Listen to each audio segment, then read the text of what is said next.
forceful motivator for change that you and I possess. We are now going to take a journey to see how these ideas fit together, and to see how we can use these ideas to make our own organizations, our own families, our own lives richer and more fulfilling. We begin our journey here because of the Dutch scholar Fred Polak, who wrote a book entitled The Image of the Future. Polak was intensely interested in the relationship between nations and their image of the future. He asked a kind of chicken and egg question. Is a nation's positive image of its future the consequence of the nation's success, or is the nation's success a consequence of its positive image of its future? To find an answer to that question, he read the literature of many nations, both ancient and modern, to see how positively they wrote about their future and how well they lived up to their expectations. What he found is perfectly symbolized here in Athens at the Parthenon. The Parthenon was first a vision in the mind of the architect. So too did the Greeks envision the future of their culture. How did this all happen? Well, the Greeks began with dreams, but then they changed those dreams into something much more powerful: vision. Vision is the result of dreams in action.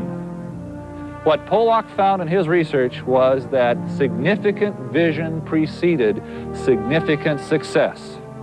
In example after example, he saw the same pattern emerge. First, a compelling image of the future was offered by leaders. Then that image was shared with their community, and they agreed to support it.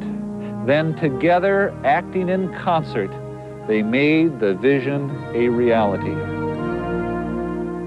It was true here in Greece 2,500 years ago, and it was the same for Rome, and for Spain, for Venice, for England, for France. It was the same pattern for the United States of America. And even today, we can see the power of vision sweeping across the world, from Eastern Europe to the Pacific Rim. What is particularly interesting to me in Polak's research is the fact that many of the nations, as they began their climb to greatness, did not have the right resources, or the critical population base, or an obvious strategic advantage. In fact, they succeeded against the odds. What they did have was a profound vision of their own future. And that is the key ingredient. Not the only one, but the first and most important. Nations with vision are powerfully enabled. Nations without vision are at risk. I used to be a school teacher. And after I read Fred Polak, I realized that what he was saying for nations was equally true for children. Children are profoundly affected by their vision of the future. From my own experience, I'd seen a pattern. My very best students always knew where they were going, what they were going to do with their lives.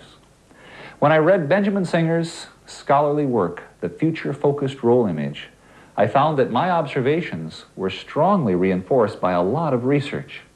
The research summarized by Singer indicated that low-performance students had almost no sense of their future. Their focus was strictly short-term, and they believed the ability to shape their future was in the hands of fate. They were personally powerless. The research also indicated that successful students had a much greater personal sense of control over their future, and they thought in time horizons of 5 to 10 years out. One thing in particular intrigued me about the research. In identifying the successful students, IQ and family background were not the key indicators of success. Some of the most successful students came from very difficult family and social situations and did not score well on the standard IQ tests. Some of the most unsuccessful students had genius IQs and came from the best of families. So, what was the key differentiator? Vision. What all the successful students shared was a profound and positive vision of their future.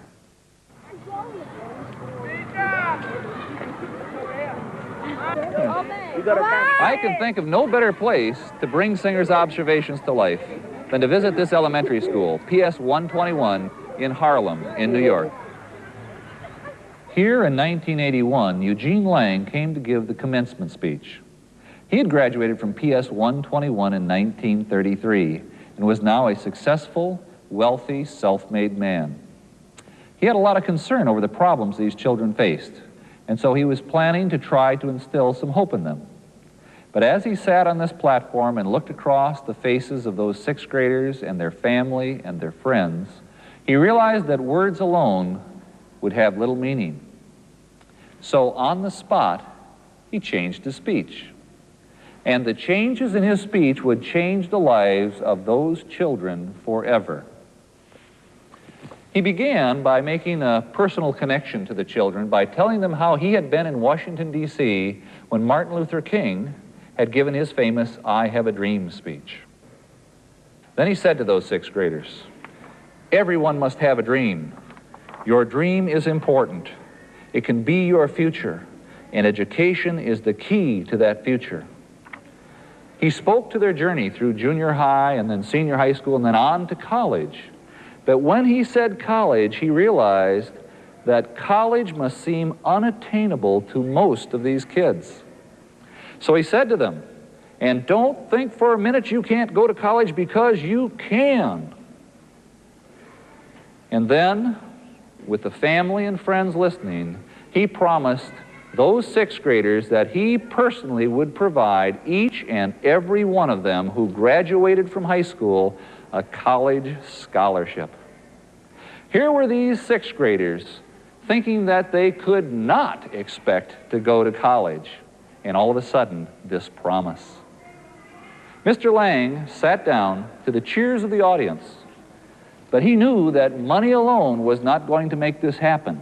He would have to provide a pathway to the promise. So almost immediately, in addition to giving his money, Mr. Lang created a support structure of the teachers and parents and community to work with these students to make sure that they would realize their marvelous vision.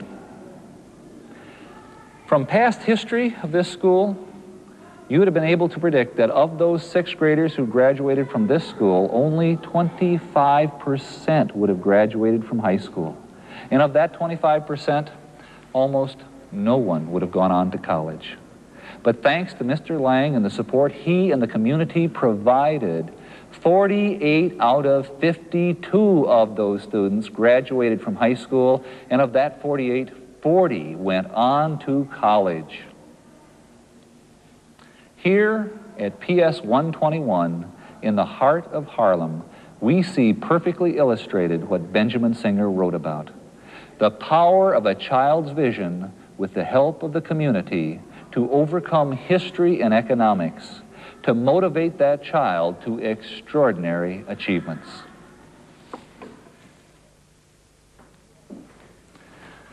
So, when we ask our children, what are you going to be when you grow up?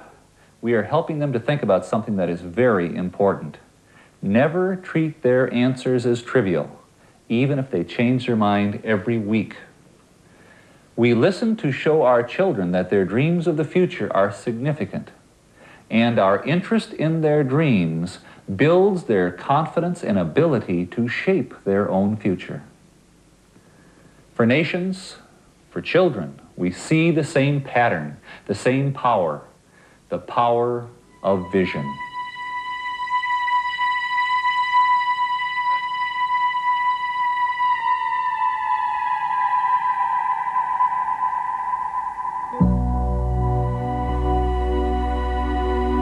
This is Auschwitz.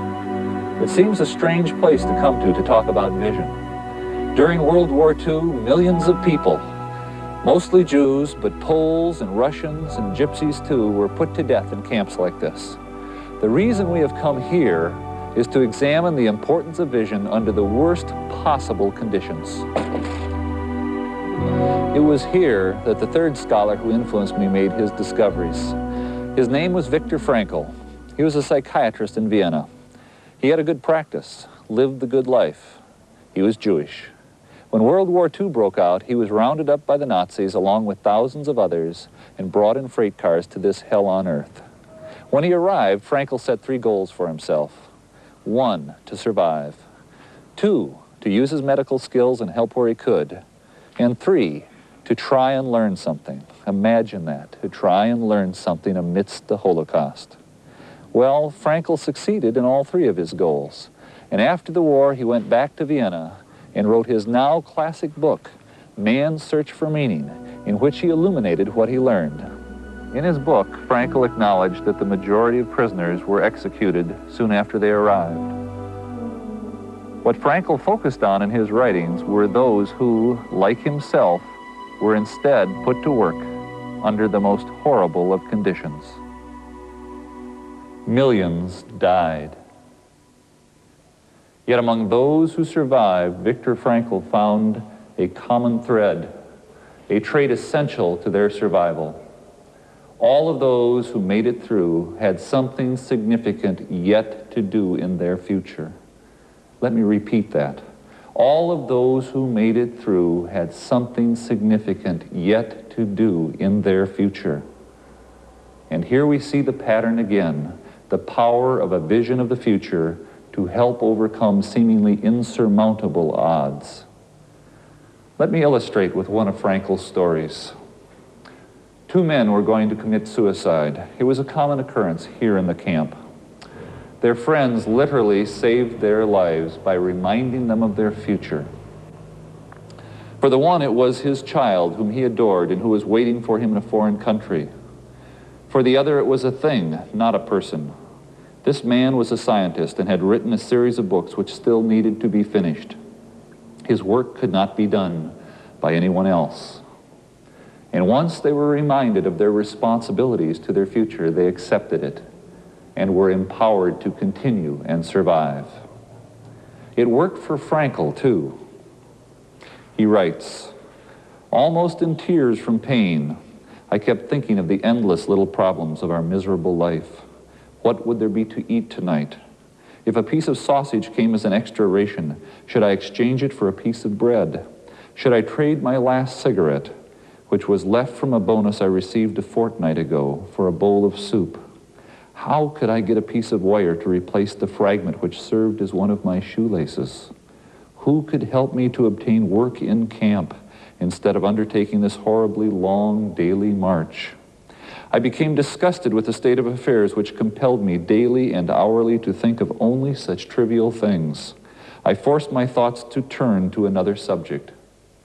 Suddenly, I saw myself standing on the platform of a well-lit, warm and pleasant lecture room. In front of me sat an attentive audience on comfortable upholstered chairs. I was giving a lecture on the psychology of the concentration camp. By this method, I succeeded somehow in rising above the situation, above the suffering of the moment, and he observed them as if they were now of the past." Frankl's message is clear. It is essential for you, for me, to have something significant yet to do, to have a positive vision of our future, because that is what gives meaning to life. Frankl wrote, "It is a peculiarity of man that he can only live by looking to the future. And this is his salvation in even the most difficult moments of his existence."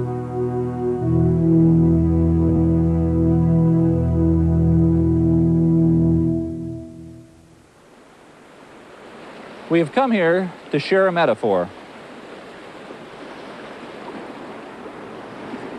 You see, in our lives, we all have rivers to cross. On the other shore is our future. Sometimes the river is calm and the crossing is easy, but other times the river is turbulent, full of unpredictability.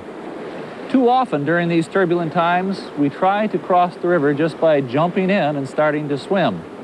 We find ourselves swept away in the current, washed downstream. We hope that where we end up on the other side will be good enough. But there is a better way to cross the river, have a vision of our future. then when we see our vision beckoning to us with its positive power, it will reach like a rope back across the river to give us something to hang on to as we step into the water.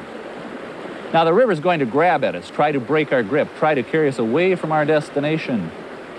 It takes work to hang on. We have to pull with our own muscles, think with our own minds, commit with our own hearts. No one else can do the work for us. And while there is no guarantee that we will arrive at our goals, this rope, extended from the power of our vision, offers us our best connection to the future. And if we grab it firmly in our hands, then we will be ready to take the plunge and venture toward tomorrow. We have looked at nations that have risen from nothing to world shapers. We've examined the research on the key ingredients that make children successful.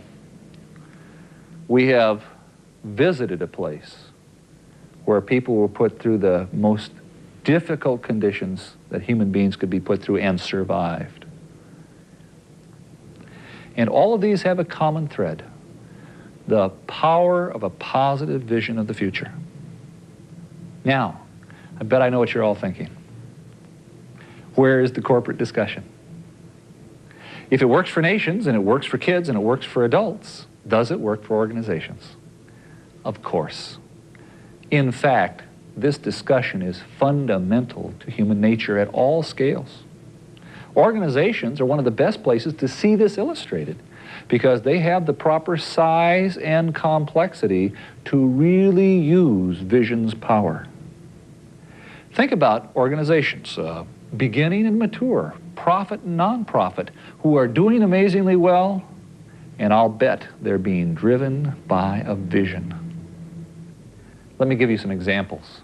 Boeing, for instance, with its vision of a world-spanning huge plane that became the 747. Or Sony, with its vision of entertainment for everyone, the Walkman.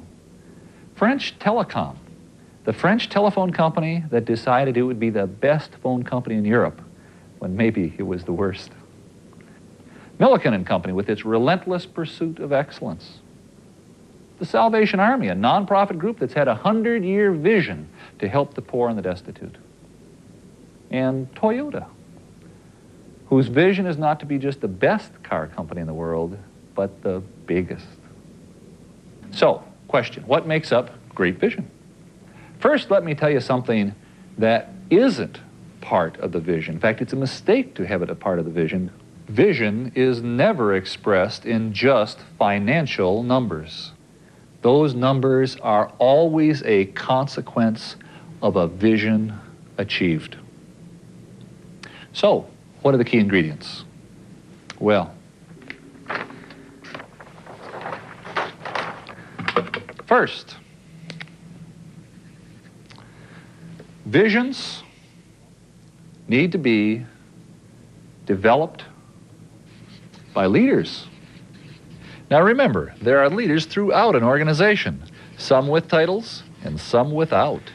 Good leaders talk to their people and listen to their people. By the way, they listen and explore the world as well. But it is the role of leadership to take all that input and focus it and bring it into a coherent, powerful vision. Second, visions must be shared with their team, and the team must agree to support it. If you have that sharing and that support, you then have created the vision community. For organizations, the sharing, by the way, creates agreement on direction. And once you have direction agreement, it in fact improves your decision-making significantly because every decision can be measured against the vision's direction. The vision community must act together to bring the vision to reality. Third, a vision, in order to be successful, must be comprehensive and detailed. Generalities just won't do. We want to be number one in the marketplace. We want to be a world-class company. We want to be the most innovative in our industry. Those are nice words, but they don't make a vision. To have a vision, we must know how and when and why and what with enough precision so that each member in the vision community can find his or her significant and important place in the vision. Everyone must know how they are going to contribute and participate. Fourth, vision must be positive and inspiring. A vision should have reach. It should challenge each and every one of us to grow substantially, to stretch their skills, to reach beyond their ordinary reach. A vision must be worth the effort. When you create your vision, it is better to err on the side of too great a vision than not great enough. Joel, it seems to me, I like what you're saying about vision, but you haven't mentioned values anywhere here. That's a good question. Someone once said to me, in turbulent times like what we're living in now, the only thing that'll get you through is your values. I suggested there was another way to think about that. Values are the way you measure the rightness of your direction. You see, without values, you might in fact create a vision that's immoral or unethical. Values protect you from making that mistake. But values, even though they are essential to vision, cannot give you direction. Only vision can do that. It is the role of vision to determine your destination.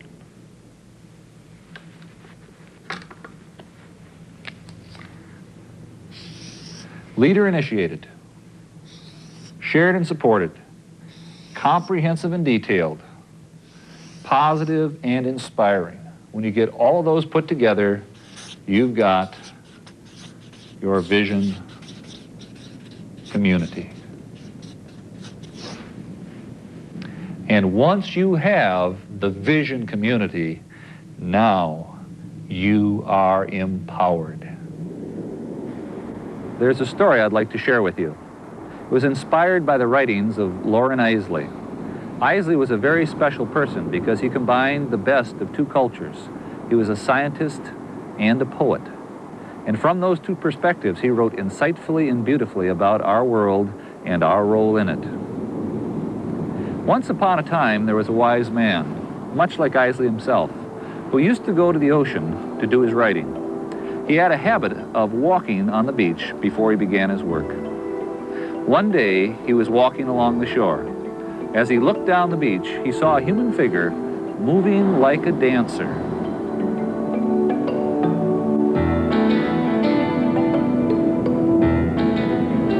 He smiled to himself to think of someone who would dance to the day. So he began to walk faster to catch up. As he got closer, he saw that it was a young man, and the young man wasn't dancing, but instead he was reaching down to the shore, picking up something,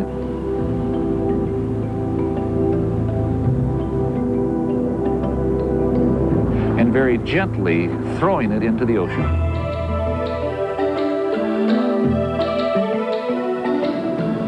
As he got closer, he called out, "Good morning, what are you doing?" The young man paused, looked up, and replied, "Throwing starfish in the ocean." "I guess I should have asked, why are you throwing starfish in the ocean?" "The sun is up, and the tide is going out, and if I don't throw them in, they'll die." "But young man, don't you realize that there are miles and miles of beach and starfish all along it? You can't possibly make a difference." The young man listened politely, then bent down, picked up another starfish,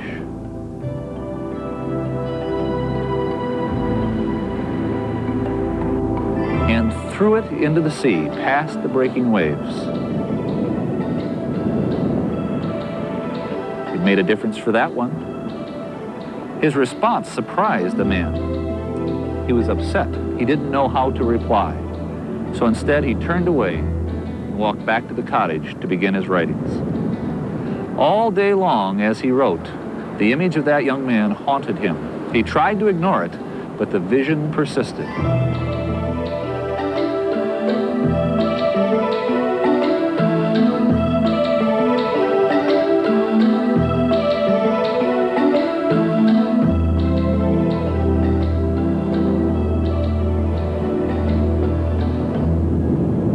Finally, late in the afternoon, he realized that he, the scientist, he, the poet, had missed the essential nature of the young man's actions. Because he realized that what the young man was doing was choosing not to be an observer in the universe and watch it pass by, but was choosing to be an actor in the universe and make a difference. He was embarrassed. That night he went to bed, troubled. When morning came, he awoke knowing that he had to do something. So he got up, put on his clothes, went to the beach, and found the young man. And with him, he spent the rest of the morning throwing starfish in the ocean. You see, what that young man's actions represents is something that is special in each and every one of us. We have all been gifted with the ability to make a difference. And if we can, like that young man, become aware of that gift, we gain, through the strength of our visions, the power to shape the future. And that is your challenge, and that is my challenge. We must each find our starfish. And if we throw our stars wisely and well, I have no questions that the 21st century is going to be a wonderful place. Remember, vision without action is merely a dream. Action without vision just passes the time. Vision with action can change the world.